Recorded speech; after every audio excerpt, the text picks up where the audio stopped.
The Cipher conspiracy against Imran Khan. After the court granted Imran Khan bail in the Sham Toshakhana case for which he was in jail since 5th August 2023, he was re-arrested for an even more farcical Cipher case. So why is this case completely ridiculous to start with? The Cipher in question was sent on 7th March 2022 by Pakistani ambassador to the US, Asad Majid Khan, which had the minutes of the meeting between the Assistant Secretary of State for South and Central Asia Affairs, Donald Liu, and Asad Majid. The Cipher was received by the Foreign Ministry and its decoded copy was sent to the former Prime Minister Imran Khan. According to the Cipher, if Imran Khan is removed, Pakistan will be forgiven, otherwise there will be consequences.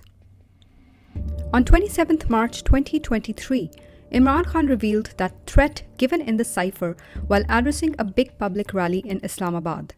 The copy of the Cipher was also kept in front of the whole cabinet for an open discussion. The minutes of that meeting are with the cabinet division. The cabinet comprising of the government officials declassified the Cipher. After declassifying, one copy of the Cipher was sent to the Speaker of the National Assembly and another copy was sent to the Chief Justice of Pakistan. A meeting of the National Security Council was called on 31st March 2022 and a strong demarche was served to the country in question after Liu's statements were deemed blatant interference in Pakistan's internal matters and politics. After Imran Khan's ouster, another meeting of the National Security Council was called in April 2022 and the Cipher was presented in front of the whole committee. There was no mention of the Cipher gone missing in the second NSC meeting. The Council, after evaluating the contents of the Cipher, reaffirmed the previous NSC meeting's assessments. The Interior Minister of the PDM government also confirmed that the Cipher has not been misplaced and is safe with the Ministry of Foreign Affairs.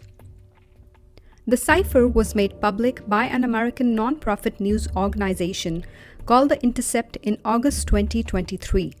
The Intercept confirmed that their source was not Imran Khan or any member of his party. They attributed the whistleblower to be a military official. A bill proposing an amendment to the Official Secret Act was passed in a hurry without getting an assent from the President, deeming it unconstitutional and illegal. Special courts were set up immediately after unconstitutionally passing this bill. The Cipher case against Imran Khan uses the same bill to falsely accuse him, framing the discussion of the Cipher as a crime. Imran Khan's principal secretary was abducted by the regime in the hope to get a falsified statement under duress against Khan regarding the Cipher. Under the unconstitutional Official Secret Amendment Bill, former Foreign Minister was also illegally arrested in the Cipher case and has been under investigation for days now.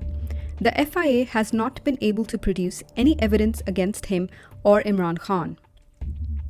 On August 29, 2023, after getting a bail in the Toshakhana case from the High Court, it was revealed that Imran Khan has been re-arrested in this particular case from Attak jail where he was already incarcerated since 25 days.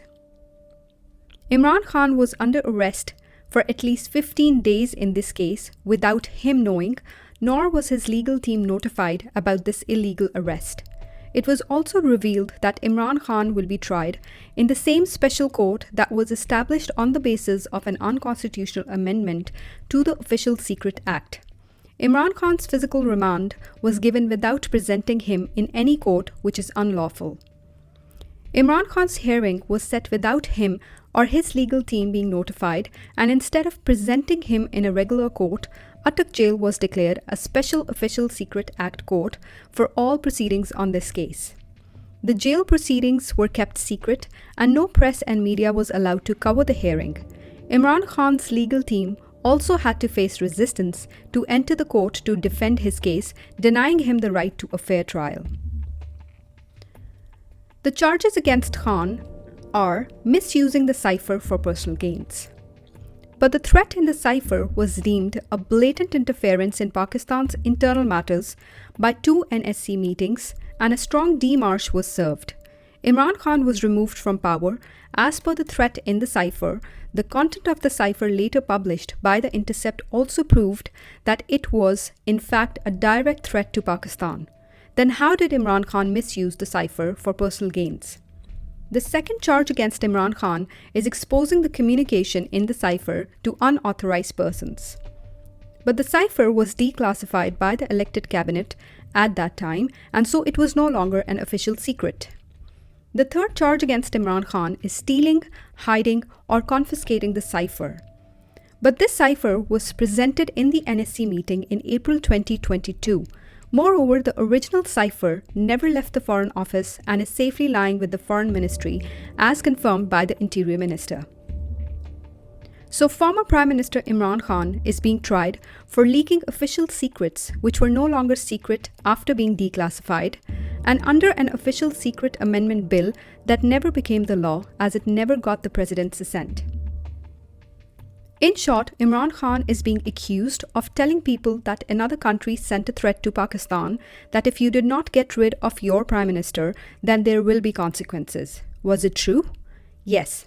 The very nature of this trial proves that the regime accusing Khan is fine with the blatant interference in Pakistan's internal matters, but is surely not happy that Khan told the people of Pakistan about this interference. One sham case after another without any evidence is a proof that all this is an effort to keep Imran Khan away from the public and stop him from contesting in the elections, as Imran Khan's growing popularity is a threat to the establishment as well as the ruling elite, who do not want the power to slip off their hands.